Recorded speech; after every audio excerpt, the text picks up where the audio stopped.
എന്നെ ഏറെ അലട്ടിക്കൊണ്ടിരിക്കുന്ന ഏറ്റവും വലിയൊരു പ്രശ്നമാണ് ഇതാ ഞാൻ ഈ കാണിക്കാൻ പോകുന്നത്. എന്താന്ന് വെച്ച് കഴിഞ്ഞാല് ഇപ്പൊ കുളി കഴിഞ്ഞ് വന്നതാണ്. ജസ്റ്റ് ഒന്ന് പുറത്തു പോകാൻ വേണ്ടിയിട്ട് കുളി കഴിഞ്ഞ് വന്നു. അപ്പൊ ഞാനൊരു സ്കിൻ ക്ലിനിക്കിൽ പോകണമെന്ന് വിചാരിച്ചത്. പക്ഷെ അവിടെ ചെന്നപ്പോഴത്തേക്കാണെങ്കിൽ ആ ഒടുക്കലത്തെ റേറ്റ്, ഒരു സിറ്റിങ്ങിന് 8,000 പ്ലസ് ടാക്സ് ഒക്കെ എന്ന് പറഞ്ഞപ്പോഴത്തേക്ക് അതുപോലെ തന്നെ തിരിച്ചു വന്നു. അപ്പൊ അതിന് പോകുന്നതിന് മുൻപ് ഒരു പക്ഷേ ഞാൻ ആ ട്രീറ്റ്മെന്റ് ചെയ്യണം എന്നുണ്ടെങ്കിൽ അപ്പം ബിഫോറും ആഫ്റ്ററും ഒന്ന് കാണാലോ എന്ന് വിചാരിച്ചിട്ടും കൂടി എടുത്ത് വെച്ചതാണ്. ഇത് പല പ്രാവശ്യം ഇങ്ങനെ ഞാൻ എടുത്ത് വെക്കാറുണ്ട്. കാരണം എനിക്ക് ഭയങ്കര സങ്കടമാണ് ഇപ്പം മുടി കൊഴിയുമ്പോഴത്തേക്ക്. എനിക്ക് ആ നെറ്റിയൊക്കെ നന്നായിട്ട് കയറി, കുരുവെല്ലാം പോയി. ഞാൻ കുത്തി പൊട്ടിച്ചതിന്റെ പാട് മാത്രമേ ഇനിയുള്ളൂ. അത് അങ്ങ് പൊയ്ക്കോളും. ഇത് സാധാരണ സ്ഥിരമുള്ള ഏർപ്പാടാണ്, അതുകൊണ്ട് പിന്നെ കുഴപ്പമില്ല. ഞാൻ മുടി എല്ലാവരും പോലെ ഭയങ്കര നല്ല വൃത്തിയിലൊന്നും അങ്ങനെ തോർത്തത്തില്ല കേട്ടോ. അങ്ങനെ കുറച്ച് ഒരു ചെറുതായിട്ടൊന്നും അങ്ങനോട് ഇങ്ങനെ തോർത്തുക എന്നുള്ളതല്ലാതെ എനിക്ക് കഫക്കെട്ട് എപ്പോഴും ഉള്ളതാ. എങ്ങനെയുണ്ട് ഈ ഡ്രസ്സ്? ഇഷ്ടമായോ? സാധാരണ ഇത് ശരിക്കും സിംഗിൾ ടോപ്പാണ്. ഇതിന്റെ അടിയിൽ പാൻസ് ഒന്നും ഇടത്തില്ല. ഞാൻ പക്ഷെ ബൈക്കിൽ പോകുന്നത് കൊണ്ട് മാത്രം ഇട്ടതാണ് ആ പാൻസ്. പിന്നെ ഞാൻ വാക്സിൻ ചെയ്തിട്ടില്ല കാല്, അതുകൊണ്ട് ഇട്ടതാണ് കേട്ടോ. അല്ല എന്നുണ്ടെങ്കിൽ ഞാനത് അടിയിൽ പാൻസ് ഇടലില്ല. അപ്പൊ ബൈക്കിൽ പോകാൻ ഭയങ്കര ബുദ്ധിമുട്ടാവും. ഇതാണ് ഇതിന്റെ, ഇത് റെഡിമെയ്ഡ് ആണ്, നെറ്റിന്റെ തുണിയാണ്. ഈ ക്ലോത്ത് നെറ്റാണ്. എനിക്ക് ടവലിനെക്കാട്ടിയും കുറച്ചുകൂടെ കംഫർട്ട് എപ്പോഴും എനിക്ക് തോർത്താണ്. ഞാൻ പണ്ടൊക്കെ സ്ഥിരം ടവൽ യൂസ് ചെയ്യുന്നുണ്ടായിരുന്നു. പക്ഷേ ഇപ്പൊ കുറച്ച് നാളുകളായിട്ട് എനിക്ക് വീട് പണി, ഇവിടെ പണിക്കാരൊക്കെ ഉണ്ടാവുന്ന സമയത്ത് എനിക്ക് എപ്പോഴും ഡെയിലി ഇവിടെ പൊടി ഉള്ളതുകൊണ്ട് അന്നന്ന് കഴുകിട്ടാ ഉണങ്ങുന്നത് ഇതായിട്ടുണ്ട്. മറ്റേ ടവലാണെങ്കിൽ 2 ദിവസം 3 ദിവസം അല്ലെങ്കിൽ ചിലപ്പോൾ ഒരാഴ്ച കഴിയുമ്പോഴത്തേക്കും ഞാൻ വാഷ് ചെയ്യല് ടവലായിട്ട്. പക്ഷേ തോർത്താണെന്നുണ്ടെങ്കിൽ പെട്ടെന്ന് ഡെയിലി വാഷ് ചെയ്യാലോ. ഇനി ഇതാണ് മെയിൻ സംഭവം. തീർന്നു. നന്നായിട്ട് എണ്ണ തേക്കും, കുളിച്ച് നല്ല തലയങ്ങ് നന്നായിട്ട് ഒട്ടിപ്പോയി കഴിഞ്ഞാൽ, വെള്ളം നനഞ്ഞു കഴിഞ്ഞാൽ എന്റെ മുടിയുടെ അവസ്ഥ ഇപ്പൊ ഇതായിരുന്നു. അഴിച്ചിട്ട് കഴിഞ്ഞാൽ ബാക്ക് ഒരു വൈറ്റ് ക്ലോത്ത് മൊത്തത്തിൽ ചുറ്റിയിട്ട് അഴിച്ചിട്ട് കഴിഞ്ഞാൽ ആ വൈറ്റ് ക്ലോത്തിന്റെ ഫ്രണ്ടിലാണെങ്കിലും ബാക്കിലാണെങ്കിലും നിന്നാൽ കാണാത്ത മുടിയായിരുന്നു. ഇതിങ്ങനെ കൊഴിഞ്ഞു കൊഴിഞ്ഞു കൊഴിഞ്ഞു. മുൻപും കൊഴിയുന്നുണ്ടായിരുന്നു. ഒരു 10 പൊന്നുമുന്നേ ഡെലിവറി കഴിഞ്ഞ സമയം തൊട്ടാണ്, പ്രഗ്നൻസി ടൈം തൊട്ടാണ് ഈ കൊഴിച്ചിൽ ഭയങ്കരമായിട്ട് അങ്ങ് കൂടിയത്. പക്ഷേ അതിങ്ങനെ മെയിൻറ്റെയിൻ ചെയ്ത് ഇങ്ങനെ പോകുന്നുണ്ടായിരുന്നു. കൊഴിയും വരും അങ്ങനെ പോയിക്കൊണ്ടിരുന്നു. അതിനുശേഷം ഇപ്പൊ ഈ ലോക്ക്ഡൌൺ, അതിന് ഇത്രയും വർഷം കഴിഞ്ഞിട്ട് ലോക്ക്ഡൌൺ നമ്മൾ സ്റ്റാർട്ട് ചെയ്ത സമയത്ത് ഈ ഇന്റീരിയർ വർക്കും കൺസ്ട്രക്ഷൻ വർക്കൊക്കെ തുടങ്ങി, സൈറ്റിലൊക്കെ പോക്ക് തുടങ്ങി. അതിനുശേഷമാണ് പിന്നെ ഒരു നിർത്തില്ലാത്ത കൊഴിച്ചിൽ. ഇത് നിർത്തില്ലാത്തെന്ന് വെച്ചാൽ കൊഴിച്ചിൽ മാത്രമേ ഉള്ളൂ, തിരിച്ചു കയറലില്ല. ആ ഒരു അവസ്ഥയിലെത്തിയത്.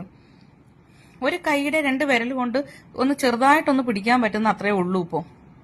ചുരുക്കി പറഞ്ഞ ഉണങ്ങി വരുമ്പോൾ കുറച്ചുകൂടെയൊക്കെ ഉണ്ട് എന്നുള്ള ഫീൽ ഉണ്ടാവുന്നു എന്നുള്ളതേ ഉള്ളൂ.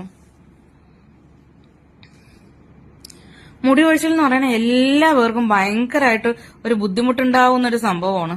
ഞാൻ എന്റെ ഗ്രാൻഡ്മ പറയും ഇതുപോലെ ഇങ്ങനെ നനഞ്ഞ മുടിയിൽ ചീയാണ് അത് പോരണേന്ന്.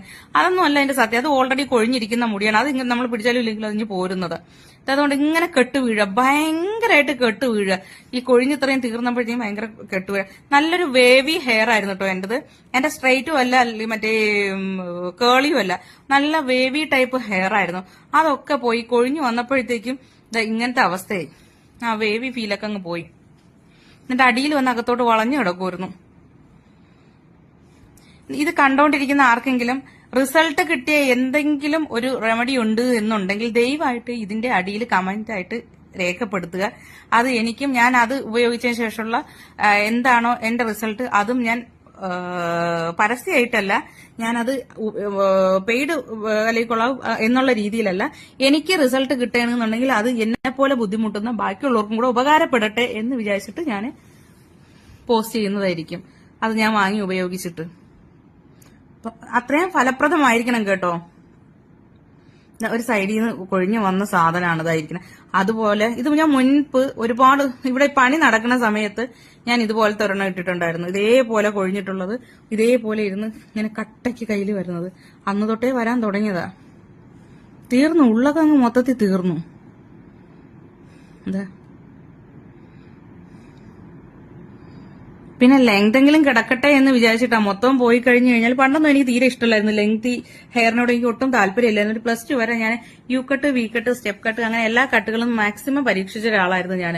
പക്ഷെ കല്യാണം കഴിഞ്ഞ് ചെന്നപ്പോൾ അവിടെ ആർക്കും മുടി ഇല്ലാത്തത് കാരണം എനിക്ക് അതെനിക്കൊരു ഭയങ്കര ഹൈലൈറ്റ് ആയി. എല്ലാവരുടെ മുമ്പിലും അതൊരു ഭയങ്കര സംഭവം കണക്കായിരുന്നു എല്ലാവർക്കും. അപ്പൊ ഞാൻ അത് എന്നാ അത് കിടന്നോട്ടെ എന്ന് അങ്ങനെ വളർത്തിയതാണ് കേട്ടോ. ഇടയ്ക്കിടയ്ക്ക് പകുതി വെച്ച് കിട്ടും. കഴിഞ്ഞ വർഷം ഇത് പകുതി വെച്ച് അതിന്റെ വണ്ടിയൊക്കെ എടുക്കുന്ന ആ സമയത്ത് വീഡിയോ നോക്കിയാൽ അറിയാം. ഇതിന്റെ പകുതിയുള്ളവർ ഞാനത് വെട്ടി ചെറിയൊരു കഴപ്പ് കാണിച്ചതാ. ഒരു ഷെഫീനാസ് എന്ന് പറയുന്ന അവിടെ കൊണ്ടുപോയിട്ട് വെട്ടിയതാ.